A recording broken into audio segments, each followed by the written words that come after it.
ban. What's cracking, ladies and gentlemen? FortyeniN coming at you another community shoutcast for the UGC Dota League Season 2. We're loading into a best of 2 series in the Easten invite between the Light up against Team Joey. The Light have currently renamed themselves Mecha TT Esports, but unfortunately that's probably them being a little bit cheeky. So I believe some of the players did used to play for Mecha TT, and Mecha is a Australian Pro Dota 2 team, also my Dota 2 team that have competed in the past for several events such as the Samsung Cyber Gamer Pro Dota 2 League. So now we're loading into game number 1 of the best of 2 series, and so far we're seeing a Death Prophet as well as a Pandarian Brewmaster ban coming out from the Light. Well, Joey, they're the ones with second pick. They've opted to ban out the Terrorblade as well as the Naga Siren. So Joey, not a big fan of those pushing heroes. Terrorblade is considered the replacement to the Lycanthrope in the current meta. He essentially performs a very similar role. Your team fights 4v5, you constantly split push and create pressure, and because you're able to have such an effective early game due to Metamorphosis as well as the Reflection, it provides a lot of killing power for your team. So it will be interesting to see what the Light decide to pick up, since heroes such as the Tidehunter and the Faceless Void, which are conventionally banned out in the first banning stage, are still available, as well as the Viper and the Razor. Viper actually has, this is the first game I've casted in a while since 8.2 has been launched, where Viper hasn't been caught out in the first banning stage. Instead of opting to pick up the Skywrath Mage, the Skywrath Mage in 6.81 was considered the most powerful support hero in the game. In 8.2, he's received 2 very slight nerfs, so Concussive Shot you can now disjoint it and it's now scaling, so it does provide you incentive to actually scale it past level 1 in the early stages, as well as the fact that Mystic Flare, there's now it deals damage over 2.2 seconds as opposed to 2 seconds, and so it slightly interferes with the synergy with certain heroes like the Pandarian Brewmaster, since before you could Boulder Toss and then directly drop the Mystic Flare the instant the Boulder hit, and assuming you hit them center on, you're guaranteed to get every single tick of the Mystic Flare damage. Now, because it's slightly more delayed, it increases the window of opportunity for the enemy hero to escape. And Joey immediately going with the Sand King as well as the Razor, first and second pick. So far as 6.82 is concerned, assuming you ban out heroes like the Terrorblade, second pick actually might be a lot stronger than first pick, just because there are so many heroes that have been let through into the A or B tier that you want to pick up in the first picking stage. Especially with the amount of buffs happening for heroes such as the Ogre Magi, gives you a lot of flexibility, and is considered one of the best support heroes in the current metagame just because of how useful he is at all stages of the game, especially with the fact that he now has the single highest EHP at level 1 of any other hero with 7 base armor as well as the 2.5 HP regen per second. You can actually run him as an offlaner, and it does give you a bit of flexibility. Sand King, an incredibly powerful support hero, but the biggest issue with the Sand King is he's incredibly greedy. He forces the other support hero to have to pick up slack in the early stages of the game, because the Sand King ideally wants to start with boots first, just because level 1 Burrow Strike is such a limited range that unless if you have another setup hero, like in this case you could run something like a Skywrath Mage Sand King, so that way you can Concussive Shot to enable Sand King to close the distance with a Burrow Strike. Otherwise the Sand King, you need boots to be able to initiate with that level 1 Burrow Strike, because otherwise he actually has incredibly minimal lane presence at level 1. So the biggest advantage of the Sand King is he makes very efficient use of the jungle, and if he's able to pick up a very early Blink Dagger, he effectively functions as another core hero. He performs a similar role to the offlaner, in the sense that he can Blink Initiate with the Blink Burrow Strike, and because it has 0 cast point on the Burrow Strike, you catch a lot of heroes off guard, then you provide a massive amount of teamfighting impact with the Epicenter. However, if Sand King is picked up and you've got a support hero that's also greedy, such as for instance the Sand King AA combo, because you have 2 very greedy supports or a Sand King Shadow Shaman, it's very difficult for you to be able to win in the laning phase, especially since the Sand King ideally wants to spend as much time in the jungle as possible to pick up his early Blink Dagger. So if the Light decide to draft 2 very aggressive support heroes, in this case they've already picked up the Skywrath Mage, who can be run very aggressively, and say they opt to pick up something like a Vengeful Spirit, it gives them a lot of roaming power, they can actually heavily punish the greed coming out from the Sand King. So the Light has actually opted to pick up Tidehunter, who is one of the most powerful offlane heroes in the game. I believe in this patch, Centaur, Warrunner, or the Timbersaw might actually dethrone him, just because Timbersaw's received a significant buff in the Aghanim Scepter upgrade, but Tidehunter is still an incredibly powerful hero in that 3 position just because of how much versatility he brings to the table. For starters, he's very difficult to dislodge from the lane if you attempt to gank him at level 1. Assuming he gets an Anchor Smash off on 2 to 3 heroes, you're not going to have enough damage to bring him down. You're not going to have enough lockdown to control him once he picks up level 2, because he's got that Kraken Shell to mitigate a lot of right-click damage, and once he gets level 2, level 3 Kraken Shell, he's guaranteed to get the Purge off and have enough HP to be able to waddle back to the safety of his tower. So Tidehunter also has the added benefit of being able to recover if he gets completely shut down, which is an incredibly valuable trait in an offlane hero. It's the reason why Bat Rider used to be considered first pick, first ban. Because if you are able to shut down the Tidehunter, especially over in the Dire side. He can actually stack and clear out the Ancient camp very effectively. Of course, that being said, with 8-2 rebalancing the offlanes for both teams, Dire side no longer has the significant advantage for as far as the Ancients are concerned, just because of being moved over, and you now have the new gank pathway. So we've got an AA as well as a Centaur Warrunner band coming out from the light. Well, Joey have opted to ban out the Spectre as well as the Faceless Void. So the Faceless Void provides a fantastic amount of synergy, especially in the case of Mecha T-Sports, because you've got the Skyrise Mage to drop the Mystic Flare every time you chrono, it guarantees you a kill. Although in this case, if Faceless Void was picked up by the light, sorry I did call them Mecha T-Sports, it's a bit of a giveaway, especially with the fact that they've changed their team name to that. You can use them in that one position role just because Faceless Void is still exceptionally powerful as that hard carry. Because the biggest benefit of the Faceless Void in that hard carry role is you simply have to, a lot of the items that a conventional carry hero would build, like a Hand of Midas, does provide you a lot of killing power at level 6, just because of the fact that Time Lock deals double damage inside the Chronosphere. And so Faceless Void can be very effective in that one position role and being able to dish out a huge amount of deeps in the early stages. And of course, with a fair amount of farm, he then starts to scale very effectively. Usually with a Faceless Void, you want to build as much attack speed as possible as opposed to building raw damage, just because you get most of your damage coming out from the Time Lock. But from time to time, we do see Faceless Void players opt to pick up something like an early crit. But a Visage pick coming up from Team Joey, and Visage is a very greedy support hero, so will be interesting to see how they decide to lane this. Because the biggest issue with Visage is you have to get ahead early on, and you need to find his levels and farm as soon as possible. You need level 6 just so he can have his familiars, because they drastically open up the amount of options you have. Our 2000, the former carry player, is world famous for his Visage play because of how efficiently he's able to utilize the familiars and be able to find and farm, and be able to split push and to be able to assist in ganks across the map, or to even protect his carry heroes. You can simply have the familiars follow your carry when the enemy team jumps him. You can have to micro the familiars to bird drop, provide him that 2 to 3 second window opportunity with the stun for him to be able to get the hell out of dodge. So the light, opting to pick up their third hero, deliberate, and dipping into their reserve time. Actually, both teams dipping into a fair chunk of their reserve time. Will be interesting to see how this will affect their 4th and 5th picks, especially since the 5th pick is usually going to be either the carry hero or the mid hero. And those are the heroes that are most easily counted. 5 seconds remaining. So the light actually starting to run out of time. We've got about 1 second left. And they pick up an Ogre Magi. So Ogre Magi, incredibly powerful support hero, especially in conjunction with the Skywrath Mage, because you've got the double synergy with the fact that Skywrath Mage can lead with the concussive shot to enable Ogre Magi to close the distance to follow up the Fire Blast. And then you've got the fact that Ancient Seal is going to amplify a huge amount of Ogre Magi's damage, and so level 1 Ancient Seal with the level 1 Ignite drastically increases your likelihood of being able to find that kill. The Ogre Magi, the best part about him is he scales exceptionally well into the late game. If he's ever able to find a level 3 multicast, and getting a 4x multicast on a single hero can actually drastically time team fight, because it gives him the ability to be able to pick off the supports coming up from Joey, as well as the fact that Bloodlust drastically amplifies the DPS output of pretty much every single carry hero in the game. And so Ogre Magi is always a relevant threat, and with the buff to his survivability, with the fact that he's one of the few heroes that has increased base HP regen per second, so instead of 0.25 like most heroes, he has 2.5. And so that means that Soul Ring is now a very effective pickup on the Ogre Magi, so it gets rid of a lot of the pressure for the Ogre Magi to have to farm up those Arcane Boots, which traditionally is his biggest weakness. Ogre Magi is heavily limited by his mana pool, and Joey have opted to pick up a Mirana, so most likely going to be what looks like a core position Mirana. Although we have been seeing teams run Visage in more of that core position role, or pseudo core position, e.g. in the ESL 1 Grand Finals. They did have Fear actually play the Visage. And so, while initially he played the support, the instant the laning phase ended, since their Beastmaster was constantly roaming around the map, Visage then translated into their next core hero, since he was able to find an exceptional amount of farm. So they could be looking to do something along those lines, since Mirana does give you a lot of flexibility, both as that core position hero and as that support hero. And we've got an Anti-Mage pickup coming up from the light. Anti-Mage has been consistently buffed in the past prior to patches, with the Mana Void AoE being increased by a huge amount. Mana Void actually is an incredibly devastating teamfight ability, can single-handedly win you fights if you're able to land it on the critical target. 10 seconds remaining. So when you draft an Anti-Mage, you need a lineup that could afford to fight 4v5 while he's finding his farm. And at the same time, you also ideally want to draft an Anti-Mage against a lineup where they've got one hero with a huge mana pool. So that way, all Anti-Mage has to do in that fight, hit that hero a few times, Mana Void him, that could decisively win you that engagement. In this case, the only hero that they currently have that's going to have a massive amount of mana is going to be the Visage. And Sand King, with the Arcane Boots, probably is going to have a fairly hefty mana pool.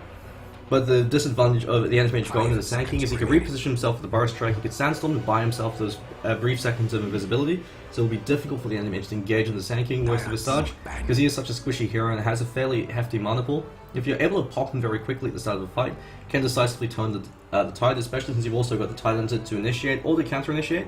So far that lineup's a lot more consistent, and the fact that they've got the initiation power coming out from the Tidehunter or the Ogre Magi. At the same time, they've also got the counter-initiation capability coming up from the Ravage. And so Joey opting to ban out Zeus. So Zeus is a hero that's been consistently buffed in the prior 2 patches. I believe in 8.2, they buffed the static field AoE range by about 20%. And not only that, it's the fact that you've now got guaranteed runes spawning every 2 minutes. And Zeus's fundamental weakness was the fact that he was so heavily dependent on rune control. So now with Zeus no longer having to worry about guessing where the rune goes, it means that he's always going to have a bottle charges, assuming the rest of your team is able to leverage some form of lane map control or lane control, and that means that he's able to find his farm much more effectively and become a lot more dangerous in the early stage of the game. So Joey opting to pick up a Lycanthrope, so it's a 5th pick Lycanthrope. It will be interesting to see how they decide to lane this. This Lycanthrope does give you the flexibility of going into the jungle, and that's something that we've seen in the ESL 1 Grand Finals with RTZ, actually playing Lycanthrope entirely in the jungle. So Lycanthrope used to be played as a jungling hero back in Dota 1 when he was picked up competitively. You would occasionally see him in that tri-lane, but his biggest strength was the fact that Lycanthrope and Enigma were the 2 fastest junglers in the game. Now that Lycanthrope has been nerfed and reworked, no longer as efficient a jungler as he used to be, but still fairly effective. We might actually be seeing an early bottle pickup for the Lycanthrope who's in that jungle role. And the Light opting to pick up Viper. So it looks like we're going to be seeing an Ogre Magi Skywrath Mage, Anti-Mage tri-lane. Most likely going to be a defensive tri-lane. We're going to be seeing a Tidehunter in the off-lane and Viper in that mid-lane 2-position role. Whereas over for Joey, much more flexibility with their lanes. Most likely going to be Razor in that mid-lane. We could actually be seeing something like a Mirana in the offlane, and in that case that would leave the Sand King Visage to be the 4 and the 5, while Lycanthrope farms is the 1 in that safe lane. The biggest disadvantage of the Lycanthrope is the fact that you can't actually clash try-be-try, just because he offers you very little in the laning stage. His biggest weakness is he can't really offer you much compared to other 1-position heroes, and at least Anti-Mage can jump in for the kill if his support hero set it up by blinking in and deals a fair amount of damage with that mana break. So we're going to introduce the players from both teams. Over on Team Joey, we've got Joey as that Sand King. Boots first, so he's going to be that 4-position role, at least until he picks up his Blink Dagger. Lenti going to be that 2-position Razor, starting with a fair amount of regen, and rotating to the middle lane. Narcotic going to be the Lycanthrope. Looks like they actually might be looking to clash Agtry. Sidhu going to be the 3-position Mirana. No safety ward up on him, but Megalomania's already got 2 wards up, so they're moving his 5 into the enemy jungle to ensure they could get their safety ward placed. They could even look to clash try-v-try, just because Lycanthrope does offer you a lot more DPS than the Anti-Mage, so you can actually man-fight him. He doesn't really give a damn if his mana pool's burned, just because he gets so much DPS from the Feral Impulse. And over for the boys, over on the Light, who are actually calling themselves Mega TT Esports, we've got Kenny, who's going to be the 1-position Anti-Mage, Chingy going to be on the 5-position, or actually the 4-position Ogre Magi, Numot going to be the 5-position Skywrath Mage, Kaza going to be the 2-position, and over as their 3 we've got David. So we've actually got a very aggressive ward being placed over in the offlane, so this provides you a bit of vision for when the supports are going to go pull. So as far as the offlane is concerned, because it's a fairly unconventional safety ward placement, since they're usually going to be placed there, or there to be to try and block off this pull camp, this ensures that you'll always know when the support's pulling, so that means that you can play a lot more aggressively when you know that's happening. It means that you also know when to back yourself away. Otherwise you can either place a safety ward there, or even there. Much more unconventional ward placements to ensure it doesn't get de-warded. And over for the Light, they've actually placed a fairly defensive ward, so this is to ensure that not only do you get rune control, by being able to spot out which rune spawns in the top lane, also spots any rotations coming in from there, as well as from there, so it gives you that window to be able to respawn. And also provides you movements coming in from this angle. So, looks like Lenteef is actually going to be the offlane Razor, so they're going to throw Lycanthrope into the mid lane, and this is something that's fairly questionable just because there's been a Viper being picked up, and you know that they're going to be running the Viper in that mid lane. Lycanthrope can be run as a mid lane hero, but you only want to run Lycan as a mid lane solo if you know that's going to be another melee mid hero that you're going to be faring up against, or against the mid hero that isn't going to have a huge amount of harassment capability, so, such as, for instance, an Invoker in the mid lane, at least until he picks up a few more levels. Lycanthrope can actually out-CS and control the lane quite effectively. Or even something against an Ember Spirit. It's a fairly 50-50 matchup. Ember Spirit on paper should destroy the Lycanthrope, but because Lycanthrope has significantly higher base damage, he can actually stand his ground and right-click down Ember before he becomes a threat. So Kaza in the mid lane should be having an absolute ball of a time, just because he knows that the Lycanthrope can't go anywhere near him. And over in the safe lane, looks like Chingy's actually picked up a fair few CS from Kenny, so it looks like the supports are taking a fair amount of farm. With a ping coming out from Numot, so maybe it might be a bit incidental coming out from Chingy. Or maybe they might be giving him farm so he can find his early bottle. Sidhu, already leveled up. He's going to be playing incredibly aggressively because you've got a huge amount of kill power coming out from the Trident and Joey. You've got the Initiate coming out from the Grave Shield, or from Joey with the Burrow Strike, then you follow up with the Arrow, and once you pick up level 2, you've got the Soul Assumption to follow up with that. And so the advantage of having Lenteef over in the offlane, compared to maybe having something like a Mirana, is Mirana can't contest CS against the Titans. The reason why you see Mirana run more as the 4 or the 5 position role, as opposed to the 3 that she used to be, just because she doesn't have the base damage to contest for last hits, or to really be to bully the other offlane out of the lane. Especially since Titan, not only does he have the base damage advantage, he's also going to be spamming out that Anchor Smash, so he could use that to ensure that Mirana's never going to be able to out-deny him, or deny him any form of experience, whereas in this case, Lenteef, even if he gets caught by the Anchor Smash, it's the damage debuff isn't going to affect the static link. And so Razor should be having a fairly easy time in terms of lane control as far as last inning is concerned, as well as the fact that Lenteef can actually play very aggressively against David, whereas if it wasn't Mirana, even if she lands an arrow, she just doesn't have enough follow-up damage to be able to go for a kill. Lenteef actually, unfortunately, wasn't able to get a good link off, so no damage still on ball. Even if you only get 1 or 2 ticks of the static link, it's usually enough to be able to give you the base damage difference for you to be able to control the lane and take those denies. But in this case, not so successful, and Razor, of course, has been nerfed in 8-2, since Static Link now costs 50 mana at all levels, and as well as the fact that Plasma Field does half damage if you catch them in the minimum range. So it means you really have to position yourself a lot more effectively, and you can no longer afford to spam out Static Link every single time it's off cooldown, at least without some kind of consequence. Kaza zoning out Necrotic fairly effectively. Is actually interesting to note that Necrotic chose not to skill any of his abilities for a while. Actually, you usually see if Lycanthrope's going to be in the mid lane, Howl or Feral Impulse picked up at 1 to give him that base damage difference so that he can control the lane quite effectively, and to try to get as many denies as possible to shut down the enemy mid from picking up level 2. Necrotic's actually rotated now into the jungle, so he's just given away the lane to Kaza. There's level 5, so Kaza should be picking up the mech. And Viper actually has been fairly heavily nerfed as far as 8-2 is concerned, because of the fact that mech now costs 225 mana when you use it. Chingy, I'm just going to be spawned out by Joey, so smoke rotation on smoke rotation. A little bit awkward. Joey eats an Ignite for his trouble. Now there's a concussive shot. It's going to actually fly over Megalomania. Megalomania should be taking him down. Fire Blast flies out. Joey catches out, unfortunately, only just 1 with the Burrow Strike and Megalomania. Trying to deny himself to the Ancients. Not going to be there. They just watch. Thunder Lizards don't even bat an eye. And Chingy with that first blood picks up Boots. Actually picking out the bounty runes we picked up with the Skywraith Mage. So sharing the loot. An interesting note, he actually opted to go for a second point in Fire Blast early on. You usually see 2 points in Ignite before you choose to prioritize the Fire Blast. Just because Ignite actually gives you a lot more damage for mana that you expend. And the second point in Ignite is significantly stronger than the second point in the Fire Blast, so it gives you a lot more kill power. But of course, you usually do want to max out that Fire Blast by level 6 or by level 7. Just because of the way that they've reworked multicast, and now you've got a 40% chance of it proccing at 2x compared to 25%. So for all intents and purposes, you could consider that you're going to be guaranteed to get at least 1 multicast proc during the engagement. Lenteef, over in the offlane, actually being quite heavily out-denied by David.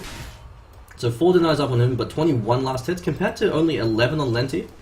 So interesting to note that Razor, despite the fact that he's got the static link to be able to drain damage against a melee hero, not doing 2 crash shot. Razor most likely going to be the mech carrier for his team, unless they decide to give it over to the Visage. The Visage, he's so heavily shut down that he's not going to be getting that mech anytime soon. Lenteef, once again, a little bit unsuccessful with that static link. You usually want to be as close as possible to the enemy hero before you decide to commit to the link, since that at least gives you the benefit of zoning them out of the lane, since they know you're going to link them, so they're going to immediately back themselves off. And since tied to melee hero, it gives them no way to be able to go for any last hits. Also interesting to note that the Tidehunter actually opted to pick up an early point in Gush, and still max out the Anchor Smash. So usually you see, you want 2 points in the Kraken Shell ASAP.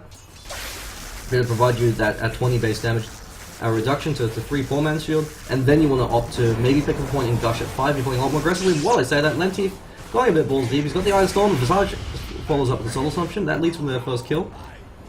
Interesting to note that Lenteef actually opted to pick up Iron Storm at 6. Most Razor players actually look to forego it, so they go for the 4-2-1 build by level 7, just because it provides you the most efficient DPS for the mana and the levels that you expand, just because the level 1 Idle Storm isn't too effective, at least in the early stage of the game, just because you really can't afford to spam it out. It doesn't really give you that much kill power just because it relies on you staying next to them for a long enough time that you build up enough negative armor for the damage to be effective. And by that point, you can either commit to the kill with the static link, or you can finish him off and push out the lane at the same time with the plasma field. The reason why you want 4 points of the plasma field early on is so you can control the lane, harass them back, and use that to maintain room control. But in this case, Razor, because he's not actually opting to run a bottle, not choosing to do so. While I say that, in the mid lane, the Konik going to be taking a fall. It's Kaza, brings him down with Kaza, now caught up with the Burrow Strike. Looks like the Numon actually took a fall as well, and Kaza should actually be taking a death. Megalomania throwing 3 more right clicks, and Joey with some great body blocks actually picks him up. And so Joey, despite being a little bit behind with that first blood, they're actually able to turn around fairly effectively. Looks like both the Light and Joey rotating on each other at around the same time to the mid lane. So if we have a look at the fight recap in terms of gold as well as experience, which is much more important this early on, the 2 supports actually picked up a hefty chunk of experience, so it makes up for the fact that they weren't able to get a successful first gank attempt into the mid lane. And Sudo, now being left alone against Kenny, not going to be having all too good of a time, just because Kenny, he's now picked up his Ring of Health, so he could shrug off all the damage that Mirana's throwing out at him, and he's got that Quilting Blade, so he should be able to quite heavily out CS Sudo. And Sudo most likely isn't going to be able to have enough damage to kill him, even if he does land that arrow, just because Kenny with that Stout Shield, and with that point in the Magic Shield, Mirana isn't going to have enough damage unless she has a maxed out Starstorm. But in this case, opts to go for a second point in the arrow, just to maximize her DPS output. The second point arrow is usually the most cost effective as far as levels for damage is concerned. We've got a double pull through coming in from Chingy. It looks like I am experiencing a little bit of lag. I do apologize. Orclin's been a bit shifty on my end as of late. I think every time it rains heavily, the internet gets a little bit fuzzy. Lentif, so far, still actually not doing too crash on in terms of last hits. 10 last hits behind compared to David, and David, although he does have the experience lead, he's got the Ravage available as well as a bottle and Arcane Boot, so he's been utilizing the fact that as a Dire offlaner, his lane's naturally going to push forward, so he could use that to maintain some form of rune control, at least deny it to Necrotic. But Kaza, by far leading the CS scoreboard, 48 for 27. He's completely destroying Necrotic in this mid lane. He's actually got his mech now picked up, so the reason why mech is no longer as effective as it used to be in the Viper is the fact that Viper really can't afford to have that much mana burned up for him. And 225 used up on the mech. You do get stats from the mech, which helps mitigate the cost somewhat, but the fact that you now only have enough mana to mech, throw out your Viper Strike, and then maybe 2-3 Poison Orbs before you're actually completely out of mana, drastically impacts Viper, since he's a hero that isn't going to be going for any kind of mana regen aside from Ring of Aquila. He's not going to be going for something that can bottle. Viper can opt to pick up something like a bottle, but it's only if you're playing very actively. Usually you just want to go for the naked mech crush or maybe boots as your first item. And so the fact that it impacts his ability to constantly fight.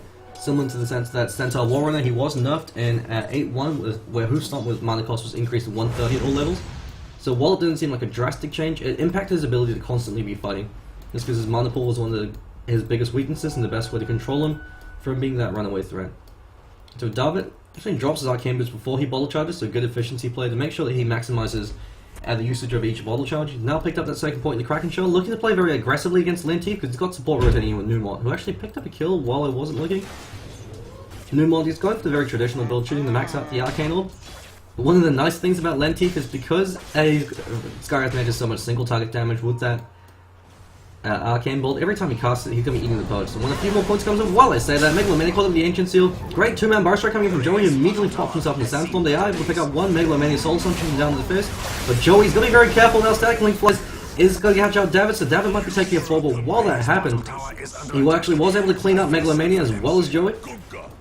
So David actually keep juking himself around the trees to keep himself alive, and now the Plasma Field cleans it up. And Chingy, he's actually now a bit too far out of position. He's got to be very careful. He can turn around to throw out the Fire Blast. But Lentif could choose to commit to this if he really wants to dive, since he's got the Plasma Field coming off cooldown very shortly. Besides, it's not worth it. Could have chosen to actually cut around the tree line, and now he's going to go back to denying that Sentry Ward's being pinged out by Joey, saying, I died for this, you better de-ward that. If we have a look at the Golden Experience change, once again, Joey coming out on top, considering the fact that they didn't actually expend any major abilities. Very surprised that since David actually chose to commit the Ravage for that kill, so he was able to pick up those kills. Actually, looks like he used them earlier, so it wasn't even available for that fight.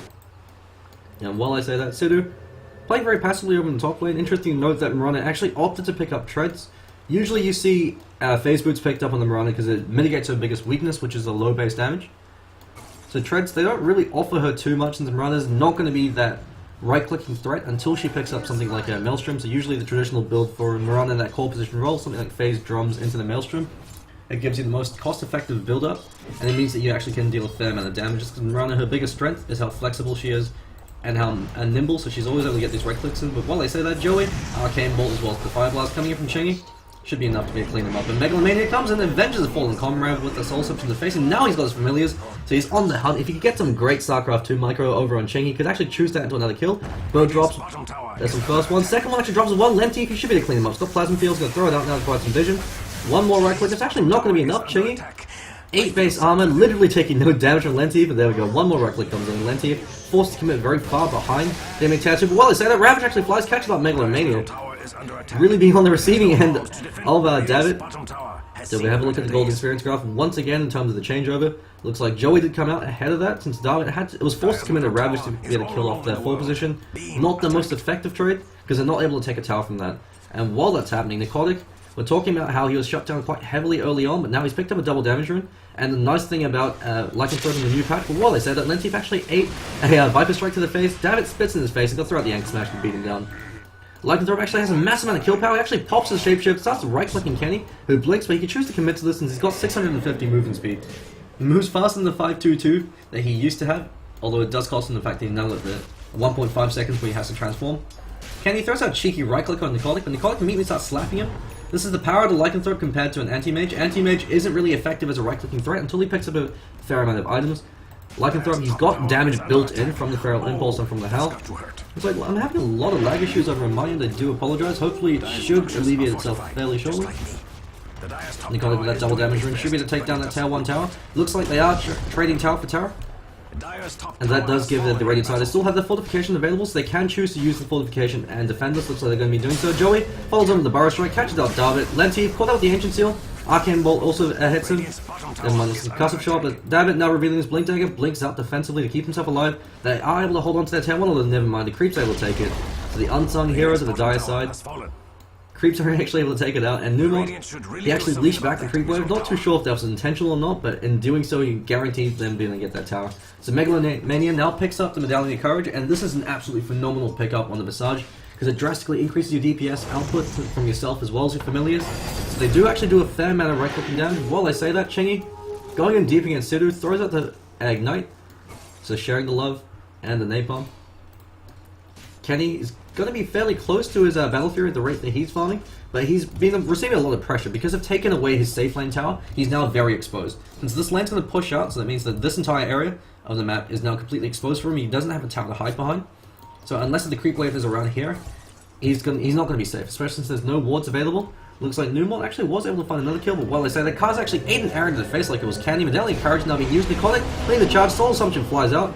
The Great Shield's not going to be enough. Kaz is tanky as all hell.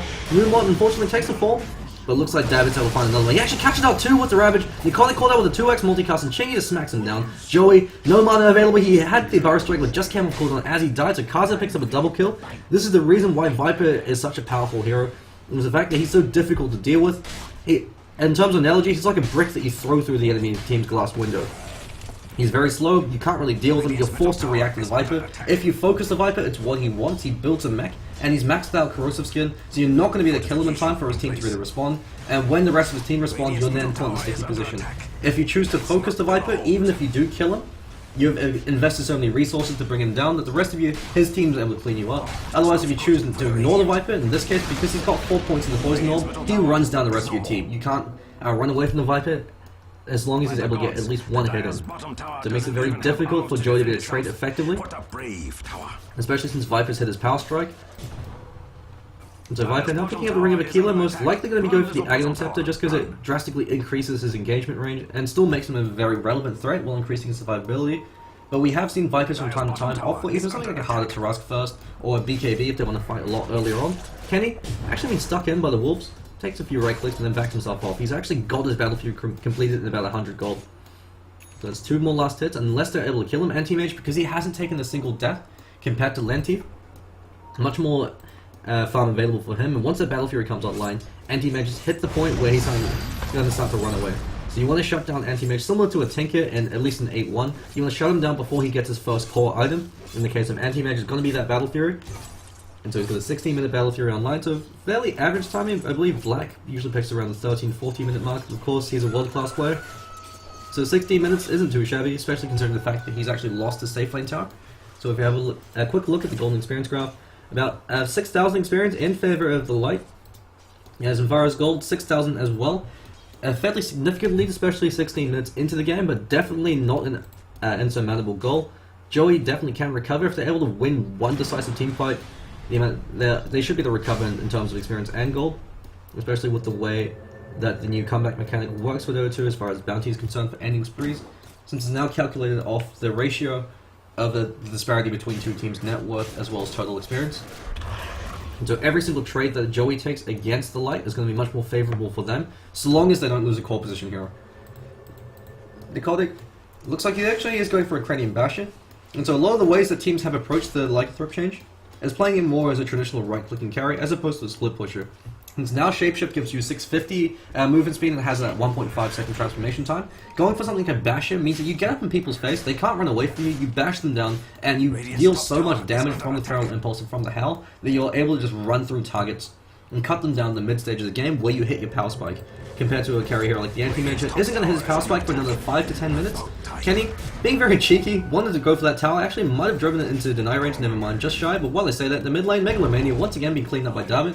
This time didn't commit the Ravage for it, but he's going to be the one picking up that pipe. Now when that pipe comes online, Joey's teamfight damage drops drastically because they're so heavily dependent on the soul assumption as well as the epicenter to be the win them these engagements. Having that pipe essentially negates a single soul assumption and drastically increases the survivability of David.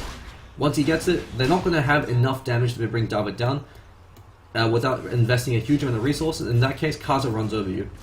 And so the light, they often go for a very traditional Deathball style tri-core lineup where they have 3 cores that are incredibly tanky. In this case, they've got 2 very tanky cores while the Anti-Mage farms. And so their job is to draw fire and focus away from Kenny, so that lets Kenny stand in the background, blink in once they've used all the abilities, then swipe people down. Especially with the way that Mana Void's radius has been increased by a significant amount. Kaza actually might be called out of position, but Joey, he hesitates. He knows what's going to happen if he jumps in on Kaza. Kaza's going to wait out the stun, turn around, Viper Strike and turn around for a kill. Kaza can play very far forward, he actually dodges that arrow there. Joey now blinks in, so showing off his blink there, can even go into the Sandstorm.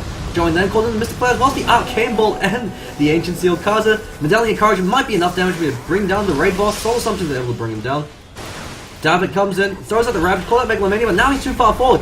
Soul Assumption coming out for a Megalomania, not going to be enough. And Joey, he wanted to join in the fun. He fought through the epicenter, not needed. But just in case of the light decided to commit on this, Arcane Ball flies over a Megalomania, never mind, that was a cutoff shot. They should be able to take their first tower over in the mid lane. And Joey, he's going to be finding his Arcane Boots fairly soon. Fortification did enable them to trade, so tier 1 for tier 1, but now that means the Radiant side have refreshed their fortifications. They are choosing to commit for the tier 2 as well. Dire side do have fortification, but they don't have the Ravage. That's going to be the critical timing window. So they can no longer afford to try to defend this tower. They might look to go for a pick-off and find a retaliatory kill. Since it looks like Chingy, setting up in the background, looks like he's been going for a 4-star. They do lose that tower, no trade coming out so far. Numot hanging very far back. It's actually interesting to see what item he chooses to go for. Could actually even be something like a BKB first. Just because you don't usually see Skywrath Mage go for an Ogre Club as his first item. You usually see something like a Staff of Wizardry, so you could translate it either to a 4-star, which seems to be the conventional build for the Skywrath Mage at the moment, or you could translate it later on to a Rod of Alley, which as far as 8-1 was concerned was the most effective pickup in the Skywrath Mage, because it means that you're guaranteed to get the full Mystic Flare duration off. You concussive shot, then you cripple them with the Rod of Alley, and you drop down the Mystic Flare. And it means you get all ticks of the damage coming up from that, but while I say that, Kenny, picking up the Vladimir's offering, already got his Yashira up, and then immediately rotating into Roshan. And there's no vision available from the Radiant side, so they are unaware of this. So that means that they should actually be able to take this Roshan fairly quickly, and the best thing about the Ogre Magi, he actually sees only opted to go for 2 points in Ignite before going for points in Bloodlust. Since he knows that Kenny, with the 1.6 base attack time, or actually 1.5 base attack time with the Anti-Mage, the Bloodlust IAF's increase is a lot more effective on him compared to another carry hero with 1.7 base attack. So Kenny now picks up an Aegis to the Immortal, still holding onto his Quelling Blade, so no TP available, and with that, Anti-Mage's biggest weakness, which is his fragility, is now being completely mitigated. So they can now choose to run down through the mid lane and take a decisive engagement. They've got the team fighting capability off the time. The lane team actually reveals himself, goes in. Fantastic 4-man Bar Strike coming up from Joey. Joey immediately explodes as he eats the Mystic Flare in the face, and Iconic going balls deep. He actually eats the Mana Void, but unfortunately, Lightning Throw doesn't need no mana. Starfall flies. It looks like they're trading 2 so far, but the Aegis of the Immortals pop. Kenny joins back in the fray. No longer has the Mana Void. Just stands his ground. Starts smacking Megalomania. Decides maybe to back himself off. Kaz actually says, "What are you doing, buddy?" Turns around, smacks Megalomania in the face. Lenti, Eye of the Storm, not going to be enough. They actually are taking a decisive fight. 5 for 1.5. They did burn the edges to the Immortal. And that was without the Ravage. The Ravage would have made an absolute massacre. So if we have a look at the gold as well as the experience shift, the Light just gained a significant amount. So about a 3k change in net worth, as well as a 4k change in terms of experience. And if you note the experience, the majority of it actually went towards Kaza, so he was able to find a kill relatively isolated from the rest of his team. He's now got a completed Aghanim Scepter 21 minutes into the game. Kaza has now reached the point of critical mass where he's got everything he needs. At this point, if he wants to, he can maybe look to pick up something like a BKB. Looks like he's actually Poison Orbing Creep. Never mind, it's a visual bug over mine. And so Kaza, he no longer really needs any other big items to fight for the next 5 minutes. It'd be nice if he gets them, but he's got everything he needs to be relevant in these engagements and possibly take them. Because you've got that 950 range Viper Strike for you to be able to catch anyone out of range. In this case, the ideal target's going to be Megalomania. While I say that, Joey once again, Ancient Kill to the face, as well as the Ravage coming out from Darvin. Fantastic Ravage, catches out 3. Now running in, Soul Assumption gets completely negated by the Pipe of Insight. And Darvin, he's losing a fair amount of damage from Necrotic, turns into a wolf, Dire Wolf for Stark, running down the boys from the Light Chingy, forced up himself forward, so revealing his item pickup. And looks like Numot, the Familiars are chasing him down, going to look to go for the Bird Drop, but Numot so far keeping himself alive. He's going to get run down by Necrotic, especially since Necrotic actually opted to double back to go in for the Necronomicon, so that's another option that he could go for, the much more conventional pickup. Bird Drop, 1 catches him. Numot keeping himself alive for now, but lessons in vain. Lentif finally is able to catch him. But all in all, a fairly successful disengage coming out from the Light. All they lost was their Skywrath Mage, and in exchange they're able to deal a lot of chip damage on their mid tier 2 as well as their top tier 2. They're actually going to lose the mid tier 2. Joey sending out the Epicenter, goes and catches out 2, and then the arrow flies forward over Chingy, and Chingy unfortunately is going to die. Soul Assumption immediately cleans him up. So it's the execution power coming up from Joey.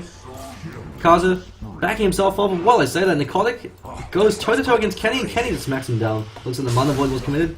Joey, good blink forward, then Bar striking back, maximizing the likelihood of him being able to catch out the enemy player. And Kenny takes the tower and then decides to back himself off. It's now 3 AM, and AM's now ready to party. So he's got the Mana Style, so like Kaza, he's hit the point where he's reached critical mass. Of course, with the Anti-Mage, you could continue to build more and more items to be even more effective. We could actually be seeing something like either a Butterfly or a Heart. Heart of Tarrasque is conventionally the best pickup for the Anti-Mage once you've picked up your Mana Style, because you want to increase the survivability of your illusions. You don't necessarily need to build damage or attack speed just because you have so much of that from your base attack speed, as well as from the stats you get from the Mana Style, since you get the majority of your damage from the Mana Break / Mana Void in these team fights. So all you really need to do is increase your survivability so you could afford to blink in head first, eat a lot of their stuns, and not really give a damn. So once the Heart of Tarrasque comes online, the Light, all 3 of their cores become incredibly difficult to deal with. And so Joey are forced to use a disproportionate amount of their abilities to bring down 1 of their 3 cores. And so if you try to bring down the Tide, he's going to get Ravage, turn around, start smacking with the Anchor Smash. If you go on Kaza, then Kenny jumps you and starts slapping down the rest of your team. So it makes it very difficult for Joey to be able to take these engagements because they don't know which target to effectively prioritize. Kenny actually does dodge the Bar Strike coming in from Joey. It's actually doing fairly effectively. Mana Void actually flies over Lenti, who does pop his BKB. Looks like he used it a little bit too late. Arrow does fly, it actually catches out Kenny, so it's a 3-second arrow coming up from him. Not going to be enough to be able to bring it down. Soul Assumption flies, but he's able to instantly blink himself out. And Chingy immediately there to be able to react. He's got the 4-staff, he's got the Bloodlust. So it looks like he actually only wanted to go for 2 points in the Bloodlust, so a fairly interesting build coming up from him. Kaza throws in the Viper Strike on Necrotic, but the Big Bad Wolf can't slow him when he's shapeshift, so Viper Strike completely wasted, but considering the fact that it's got a 12-second cooldown, more than happy to at least try to go for that kill attempt. And already is back off cooldown. Necrotic Shapeshift is a much more valuable cooldown, especially since the cooldown has been significantly increased in 8.2 compared to prior iterations of the Lycanthrope. So he's going for the fairly conventional Necronomicon build. Was thinking maybe something like a Cranium Basher so he could lock down the Anti-Mage, because at the moment they can't really depend just on the Sand King, just because the Anti-Mage can be hanging at the periphery of these engagements until they waste their abilities. So the nice thing about the Necronomicon is that they do win an engagement, they can immediately rush down racks. That's the reason why Lycanthrope used to be first pick, first ban material, still is to an extent, is the fact that if you lose a fight against a Lycanthrope compared to any other carry hero in the game, you lose so much more, just because he's able to push faster than any other hero, with the exception of maybe a Terrorblade, now that he's available in CM. So it's got Necronomicon 3 coming online very shortly, but it could be too little too late. Usually when you go for this build on the Lycanthrope, you want it by the 20-minute mark, or at least by the 24-minute mark, just so that you have that huge spike of power with the Necronomicon 3, so they can't afford to kill the Necronomicon warrior without eating a massive amount of damage. So it means that you could take these engagements as 5, and then you could translate them to towers. If you get it by the 25-26 minute mark, by that point, their cores have actually finished up one of their big core items, so in this case the Aghanim Scepter or the Manta Style. And so they no longer are as afraid of the Necronomicon level 3 they would have been before.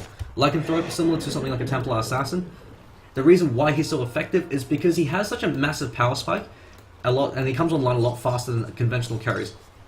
So he's able to be a lot more effective than they are at the stage where they're at the weakest or where they're just about to gather their strength. And so it lets you control the momentum of the game and control the tempo, because you can take one big fight in the mid game and then start to run away. So Kaza, now going for a harder Tarask, he knows that like the anti-mage, he doesn't have to build damage, he's got all the damage he needs from his abilities, and from the fact that he's going to get so many shots in with the Viper Strike as well as the Poison Orb.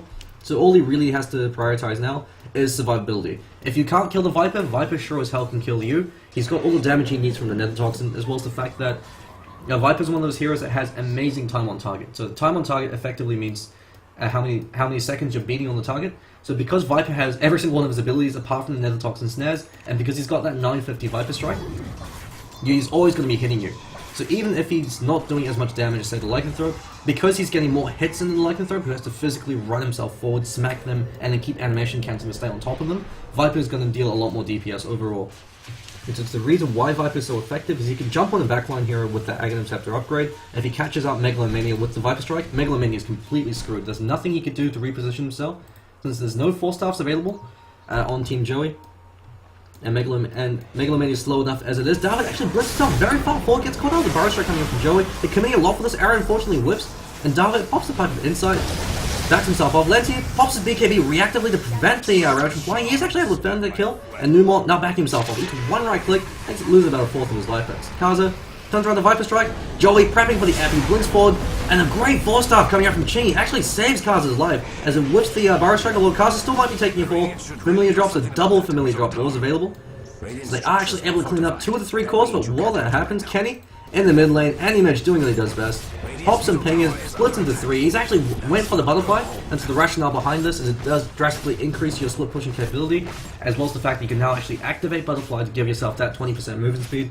And the hero like an Anti-Mage is melee, and it traditionally is limited by the fact that he's a melee hero. Having that burst of movement speed, so effectively a free double phase, means that you can run down your target a lot more effectively. So once he pops that butterfly, and he's got 480 movement speed, so you can't get away from him. Even if you're not snared, the only hero that can effectively disengage from the anti-mage is probably going to be Sidhu or the Necrotic, just because they've got either the shapeshift or they've got the leap. But even then, you can't really rely on that too much, since you can now opt to pick up something like a Cranium Basher, in which case he can outfight your entire team.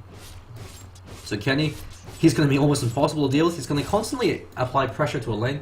So in the very same playstyle to a Terrorblade, or even Nature's Prophet, every time you leave him alone, he's going to start taking down your towers. Applying pressure forces you to constantly react to him. So even though the rest of his team is fighting 4v5, it doesn't really matter if his team loses that fight, so long as they're able to trade at least a few kills, just because Kenny's going to be able to take a set of racks while it's happening. Kenny, Arrow might catch him out, but his Illusion actually eat it. And Megalomania, only so much he can do. He's going for his Aghanim Scepter, almost has it, but it's a very delayed Ags on the Visage, all things considered.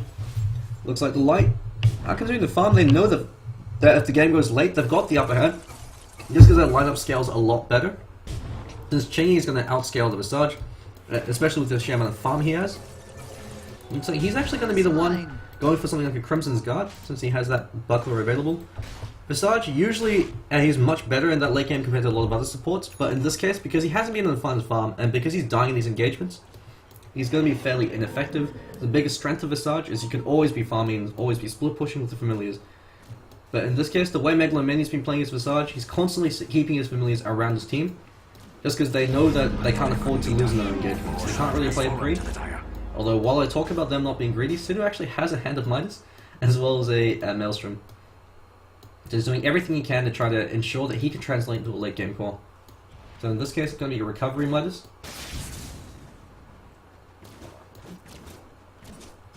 If the game does go late enough, it will start to pay off for itself.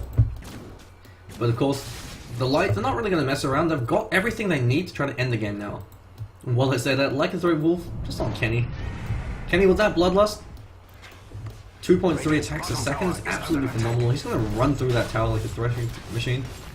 And that's without the Butterfly active. The Butterfly active also gives you bonus attack speed. So Kenny with that Bloodlust, just going to run down towers. Immediately zips himself into the enemy jungle to deprive them of even more farm. But the rest of his team are pinging that tower. They want it. Kaza standing in the front line.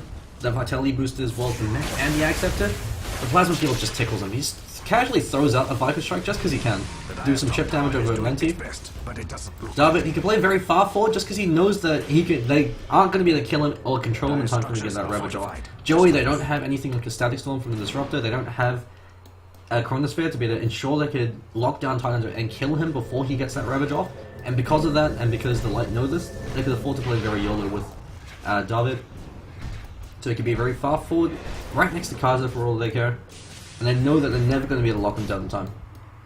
It's the biggest strength of the Tyrande, unless you specifically pick a hero to prevent his Kraken Shell from being effective, you're always going to be walking into Ravage. So it forces every single core on your team to go for a BKB, even if they don't want to. So a hero like Mirana, you never want to go for a BKB on Mirana unless you absolutely have to, just because she doesn't really get that much benefit from it. She needs so much farm to be effective as a right clicker to begin with. Forcing her to go for a BKB only delays her core items even more. Whereas a hero like the Lycanthrope, while BKB is a good item on him, especially since he's a strength hero, so he gets a lot more benefit from it than an Agi hero, the fact that he has to go for it now instead of maybe picking up something a lot more aggressive like Assault Cuirass, or even something like a Cranium Basher so he can man fight against Kenny, means that Lycanthrope is going to be operating from a 4k net worth loss. So if you have a look at net worth, Kenny, actually richer than Bill Gates, so he's got the net worth of both Nicotic as well as Lenti combined. So Kenny's an absolute monster. He's actually almost capped out. Could choose to, once he loses that Edge of the Abundant course, swap his Power Treads into Boots of Travels and then maybe pick him another item. Actually stands his ground, kills one Familiar, pops his Mana Style and continues farming. He doesn't give a single damn because he knows that he's got the Edge of the Immortal. He has to blow that soon. And they can't afford to really get inside melee range just because he can smack him down. Kenny blinks out very far forward against Megalomania, eats that Grave Shield, doesn't really give a damn, he's fast enough as it is, and then just blinks himself out. So through sheer purity of will, shakes off that Grave Shield, continues to apply pressure. David, he's got that Refresh Orb available.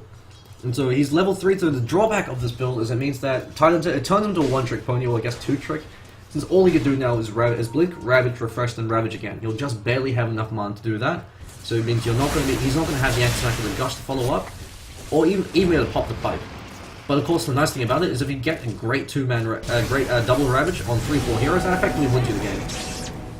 So some supplies over in Kaza. Joey actually initiates, catches out 2 with the Blink Barrow Strike. Kenny standing his ground, and Magic Shield actually absorbing a lot of that epicenter, so he doesn't really give too much of a damage. He's taking so few damage from him. While I say that, the Nicotic runs in. We've actually got a pause coming out as Megalomania disconnected.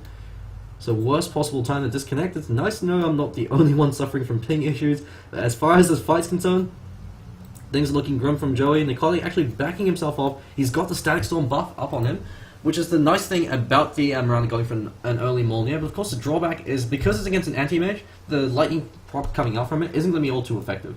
So this is the strength on the Mirana. She could jump on any target, and because you've got the lightning procs, she's going to deal AoE damage to the rest of the team. So in this case, even though she's hitting Kaza, still going to deal a lot of damage to Chingy as well as David and even Numot, so they're going to be in range for the bounce. And so it drastically increases Mirana's overall team fighting influence. Because even though she's not hitting very hard, because she's throwing out so many right clicks and because she's always getting lightning procs on the backline heroes, that's going to decisively win you these engagements, unless of course Kenny decides to snowball out of control. Aegis the Immortal will be expiring fairly soon, but I believe he'll be dying and utilizing it before it expires. So Nicotic has popped his Necronomicon, doing what he can against Kenny, but Kenny, now that he's not locked down, and now that he's got the Vladimir's offering and the Butterfly, you can't really expect to go 1v1 against him and win in the right click war. Just because not only does he have the evasion, he's also hitting faster than you, harder than you, and he's life stealing. And so Nicotic, he needs the rest of the team to try to control Kenny before he chooses to commit.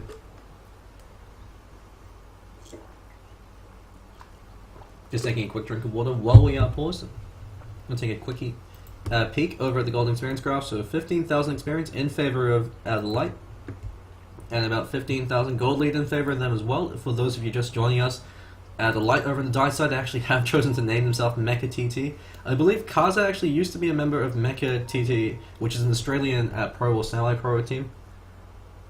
But as far as the UGC is concerned, they've called themselves the Light. Whereas Joey, the team I actually casted in the very first UGC game of the season. It's a fairly effective team. I believe it was Joey up against Husky or Husky. And so despite operating at a pin disadvantage, they were able to 2-0 them. But so far as game 1 is concerned, things are looking fairly grim. Quite heavy gold as well as experience deficit on their hands, and their Captain Megalomania is just disconnected. He's also used his familiars, so they're on cooldown. Still no Aghanim Scepter available for him. And Joey, he's used all his abilities. The only thing he can do now is maybe follow up with a Burrow Strike to try to control Kenny. Because he's thrown out the Epicenter, he's gone with the Sandstorm. Kaza just shrugs it off. He did take a fair amount of damage. And David, he's got the double Ravage incoming. So he's got the Blink Dagger coming on cooldown 2 seconds. He's going to either back himself off. That Lightning proc actually might interfere with that, so he actually just might physically just run forward, throw out the Ravage, refresh, throw out the double Ravage, try to catch out Sidhu as well as Nicotic. Joey isn't too big of a factor, as long as he's able to catch out those two. Because Sidhu, immediately eating a fair amount of damage, he's got the Viper Strike Snare. So it's drastically interfering with his ability to deal DPS in these engagements. Actually looks like he's about to commit with the arrow. And Lentif backs himself off. He almost died in that engagement. Looks like he's going for an Aghanim Scepter. Going to be a very delayed Aghanim Scepter. The biggest strength of the Razor is once he picks up the Ags and he's got level 3 Eye of the Storm, you can't man-fight him. Even if you've got the item advantage, unless if you can instantly kill the Razor, he's going to be reducing your armor by 3 every second just from the Aghanim Scepter Eye of the Storm, as well as stealing your damage with the Static Link, so he's a very effective hero to run against melee cores, or against slow cores like the Viper. But of course the drawback is Razor plays terribly if he's playing from behind. You need to maintain at least item parity or experience parity for him to be effective. In this case, because Kenny has double his net worth, not going to be as big an issue, just because Kenny can actually kill him before Razor steals enough damage for him to be relevant. And he should be able to lifesteal a fair amount of that. Looks like Megalomania has reconnected, so things should be resuming fairly shortly. Megalomania hanging in the wings is actually completely out of mana, so he's going to be very careful. If he puts himself in a bad position, Kenny turns around, mana voids him, and that's going to lose him the team fight. Looks like we are waiting, just to ensure everything's fine and dandy. So we are unpausing. Looks like we're having a fair amount of lag. Both teams looks like they're disengaging. And Kenny immediately starts regenning. Nicotic runs himself forward.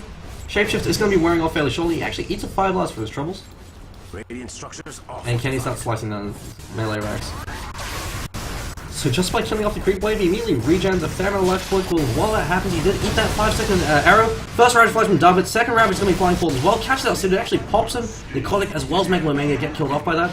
I'm experiencing a fair drop in frames. I do apologize for this. I'm not actually 100% certain what's going on at my end. Kenny stands his ground. He knows he's got the Age of the Immortal, so he can afford to man mode. Almost kills Megalomania with that Mana Void.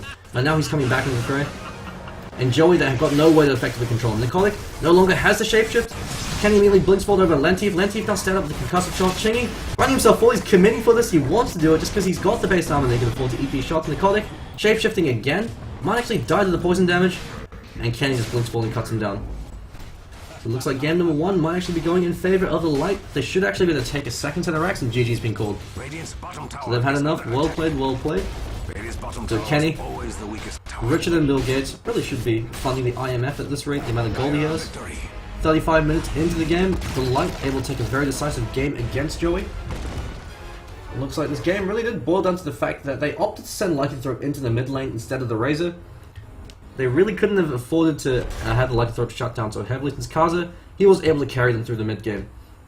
Just because every gank attempt they had on Kaza, every time they were able to kill him, they lost a significant amount in exchange. They were able to trade. So long as a single member of the Light was around to capitalize while you're trying to bring down the Viper, they could jump in, make sure that you're always trading 1 for 1 or 1 for 2. It's the biggest strength of the Viper in that mid lane.